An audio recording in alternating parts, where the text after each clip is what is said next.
हरिशयनी एकादशी, देवशयनी एकादशी, आषाढ़ शुक्ल पक्ष एकादशी है श्री कृष्ण नारायण की शयन एकादशी।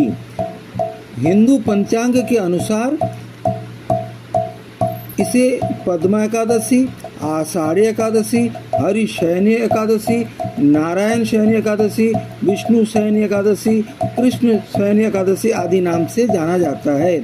इसी दिन भगवान नारायण योग निद्रा में चले जाते हैं।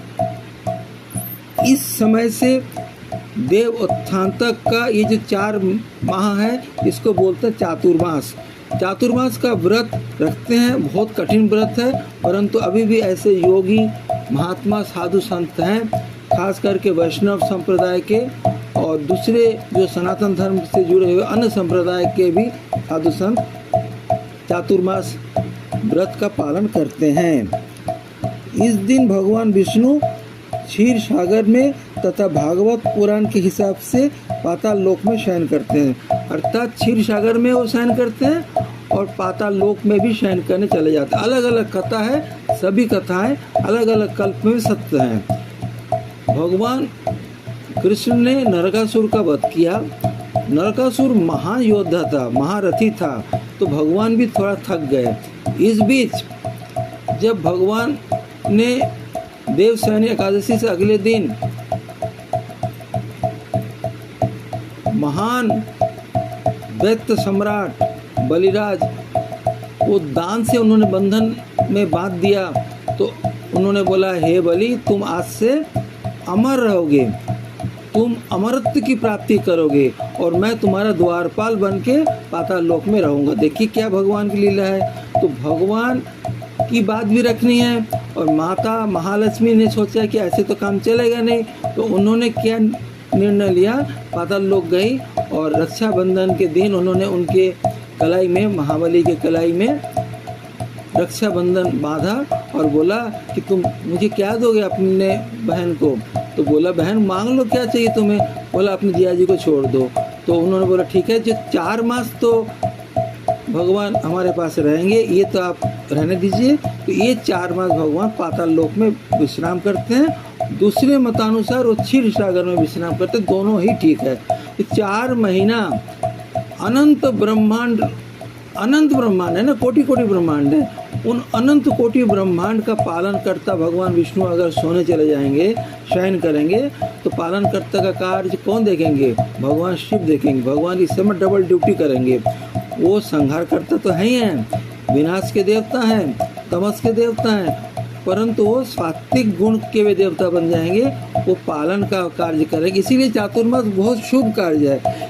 इस महीने में, 4 महीने में सीधे तौर पे कोई सामाजिक कार्य नहीं होता है, पर जितने भी आध्यात्मिक शुभ कार्य हैं इसी 4 महीने में ही होते हैं।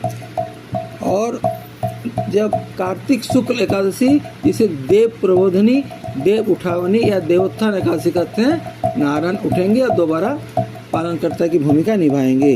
इस दौरान जैसे मैंने ऊपर ही बोला, विवाह, गृह प्रवेश आदि मांगलिक या सामाजिक या सांस्कारिक कार्य नहीं करते हैं। हाँ, भजन पूजन, श्रीमद् भागवत पाठ, रामायण पाठ आदि वेदांतिक और वेदांगिक ग्रंथों का पाठ, हरि संकीर्तन का आयोजन आप कर सकते हैं। पौराणिक कथाओं के अनुसार सतयुग में मानधाता नामक एक राजा थे। ये बहुत ही धर्मनिष्ठ थे, प्रजा के कल्याण के लिए हर समय तत्पर रहते थे।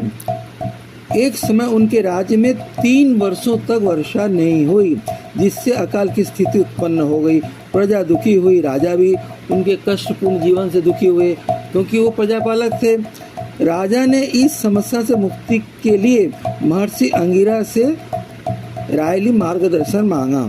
महर्षि अंगिरा ने कहा कि हे राजा मानधाता, यदि आप और आपकी प्रजा मिलकर आषाढ़ शुक्ल एकादशी का व्रत करें, यही देवशयनी एकादशी, तो वर्षा होगी, अकाल दूर हो जाएगा, संकट दूर हो जाएगा और अच्छी खेती होगी। राजा ने पूरे राज्य में इस व्रत को करने की घोषणा की, यानी मैं भी करूँगा, प्रजाजन भी करेंगे। देवशयनी एकादशी का पालन कीजिए। सभी ने श्रद्धा पूर्वक इस एकादशी का पालन किया, भगवान नारायण प्रसन्न हुए, अच्छी बारिश हुई और अकाल की स्थिति खत्म हो गई, अन्न जल की प्राप्ति हुई, अच्छी फसल हुई और उनके राज्य में, पृथ्वी लोक में, उस पूरे पृथ्वी एक थी, धरती एक थी और वो पूरी पृथ्वी के राजा थे, तो सुख शांति की स्थापना हुई। एक अन्य पौराणिक कथा के अनुसार भगवान विष्णु ने महाबली दैत्यराज बलिराज जो प्रहलाद के पौत्र हैं, उनकी इच्छा पूरी की। पहले तो दान में उनका सब कुछ ले लिया और उसके बाद इतना संतुष्ट हुए नारायण, बोले कि मैं तुम्हारे पाताल लोक में 4 महीना रहूँगा, जो 4 महीना मैं आराम करता हूँ, विश्राम करता हूँ, तुम्हारे यहाँ करूँगा। और इसी के साथ साथ जो उनका शत्रुवत भक्ति कर रहा था, ऊपर जैसे मैंने बोला नरकासुर, वो शत्रुवत भक्ति कर, जैसे रावण और कंस कर रहे थे, तो उनका उन्होंने वध किया, उनका उद्धार किया। घनघोर युद्ध हुआ और युद्ध में नरकासुर को उद्धार किया उन्होंने और बहुत थक गए। ये थकना उनकी लीला थी, क्योंकि महाराज बलि की भी इच्छा पूर्ण करनी थी उनको, तो इसलिए भगवान विष्णु 4 महीना विश्राम करते हैं। और ये जो भक्तगण हैं भगवान के, खास करके नारायण के, हरि के जो भक्त हैं, कृष्ण के भक्त हैं, उनके लिए बहुत ही ये 4 महीना देव सैनी से लेकर देव प्रबोधनी तक का जो चातुर्मास है, बहुत ही महान व्रत है, महान उपवास है। और भगवान लीला ऐसे करते हैं कि उनके जो भक्त हैं, शत्रुवत भक्त भी और मित्रवत भक्त भी, सबकी इच्छा पूरी करते हैं। ऐसी लीला होती है कि एक सामंजस्य होता है, एक सबकी भलाई हो, इस तरह से वो अपनी लीला करते हैं। और जैसे मैंने दोबारा बोलना हो, आषाढ़ शुक्ल एकादशी से कार्तिक शुक्ल एकादशी तक ये 4 मास का चतुर्मास व्रत चलेगा। अगर आप देवसैनी एकादशी का व्रत का पालन करते हैं तो लक्ष्मी नारायण की मुख्यतः पूजा होती है, राधा कृष्ण की पूजा होती है और शिव पार्वती की पूजा होती है। व्रती को अपने मनवांछित फल प्राप्त होता है। उनके जो भी शुभ मनोकामनाएं होती हैं, मनोकामना हर समय शुभ होना चाहिए, भलाई के लिए होना चाहिए, स्वार्थ के लिए नहीं होना चाहिए। तो भलाई के लिए, समाज की भलाई के लिए, परिवार के लिए भलाई के लिए, सौभाग्य के लिए जब आप व्रत करते हैं, देव सैनी एकादशी का व्रत करते हैं, तो आपको सौभाग्य की प्राप्ति होती है, सुख प्राप्त होती है और उन्नति होती है। एकादशी व्रत करने से साधक पृथ्वी लोक में ही, जो मृत्यु लोक में रहते हैं ना, जिसे मर्त्य लोक बोलते हैं, यहाँ के जो मूल स्वामी तो यमराज हैं, पालनकर्ता के रूप में तो मनु हैं, परंतु यमराज ही मुख्यतः है, क्योंकि अंततः मृत्यु प्राप्त होनी है। परंतु व्रती को पृथ्वी लोक में ही स्वर्ग लोक के बराबर सुख प्राप्त होती है। ये भगवान का आशीर्वाद है। जो परिवार, खास करके परिवार का मुखिया, माताएं, बहनें, साधु संत, साधु स्वभाव वाले जो भी व्यक्ति हैं जो देव सैनी एकादशी का व्रत रखते हैं, उनके घर में सुख का आगमन होता है, आनंद का आगमन होता है, उन्हें परमानंद की प्राप्ति होती है। अत्यंत श्रद्धा भाव से लक्ष्मी नारायण, राधा कृष्ण, लक्ष्मी, सरस्वती, गणेश, शिव, पार्वती का बहुत ही ध्यान पूर्वक भजन पूजन कीजिए, आराधना कीजिए, नाम जप कीजिए, तप कीजिए, जप कीजिए। और उस दिन अन्न जल में से अन्न का त्याग कीजिए, अर्थात चावल भात मत खाइए। फल, दूध, दही का सेवन कर सकते हैं। अगर आपकी सेहत ठीक नहीं है और व्रत लायक नहीं है तो इतना कीजिए कि जब मैं ऊपर बार बार बोलना, चावल मत खाइए। बाकी आजकल बहुत कुछ आ रहा है जो कि व्रती खा सकते हैं। व्रती के लिए अलग से बाजार में मिलता है, घर में भी बना सकते हैं। जैसे देसी घी में आलू को उबाल के उसका कुछ शकरकंदी, इस तरह चीज़ खा सकते हैं आप। कंदमूल खा सकते हैं, फल खा सकते हैं, ड्राई फ्रूट्स खा सकते हैं। एकदम खाली पेट कर सकते हैं, अच्छी बात है, नहीं तो कोई ज़रूरी नहीं है। आप आपकी जो क्षमता है, शारीरिक क्षमता, उसी के अनुसार आप व्रत कीजिए, आपको पुण्य प्रताप बराबर मिलेगा। ऐसा नहीं है, आपके मन में, साधक के मन में जो मनोकामना है, शुभ मनोकामना है, आध्यात्मिक मनोकामना है, वो पूर्ण होंगे। और एकादशी के व्रत करने के अगले दिन, जिसे हम पारना या पारण बोलते हैं, ब्राह्मणों को, निर्धनों को, भक्तजनों को भोजन कराइए, दान दीजिए और खुद भी अन्न, खिचड़ी, परमान आदि का सेवन आप कर सकते हैं। भगवान कृष्ण, राधा कृष्ण, लक्ष्मी नारायण दान से बहुत संतुष्ट होते हैं, तो दान कीजिएगा।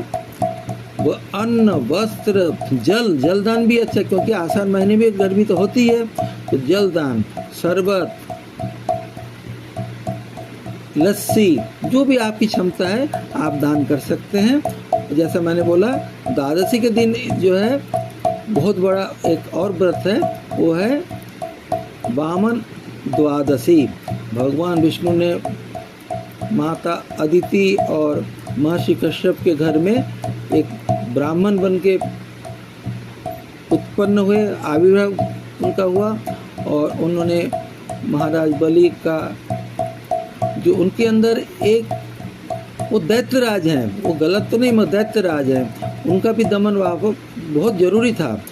उनसे आप लड़ नहीं सकते क्योंकि वो भगवान के भक्त भी हैं। तो भगवान ने दान लेकर उनसे सब कुछ ले लिया। तो वामन द्वादशी एकादशी से अगले दिन है, तो वामन द्वादशी का भी आप व्रत कर सकते हैं, तो 2 दिन का व्रत बन जाएगा। अगर नहीं कर सकते, वामन द्वादशी के दिन आप केवल प्रतीकात्मक व्रत कर सकते हैं, भजन कीर्तन कर सकते हैं। हाँ, इस दिन भी अन्न मत खाइएगा। तो इस तरह से आपका 2 दिन का ये व्रत है, एकादशी, देवशयनी एकादशी और वामन द्वादशी जो एकादशी अगले दिन है। तो ये एक महान व्रत उपवास का पर्व है, और इसी दिन से चातुर्मास आरंभ होने से ये 4 महीने के लिए एक महान व्रत का, 4 महीने का, तो चातुर्मास माने 4 महीना, 4 महीने के लिए व्रत करने का अवसर मिलता है। सब लोग नहीं कर सकते हैं। साधु महात्मा, बड़े बड़े ऋषि मुनि महापुरुष इस चातुर्मास का पालन करते हैं। बहुत कठिन व्रत है, कर सकते हैं तो अच्छा है, नहीं तो कम से कम इस बीच चातुर्मास के इस 4 महीने में जितनी भी एकादशियाँ होंगी उनका जरूर पालन कीजिएगा। वो भी नारायण को, लक्ष्मी नारायण को, राधा कृष्ण को संतुष्ट करने के लिए पर्याप्त है। जय श्री राधा कृष्ण। हरे कृष्णा कृष्ण कृष्ण हरे हरे, हरे राम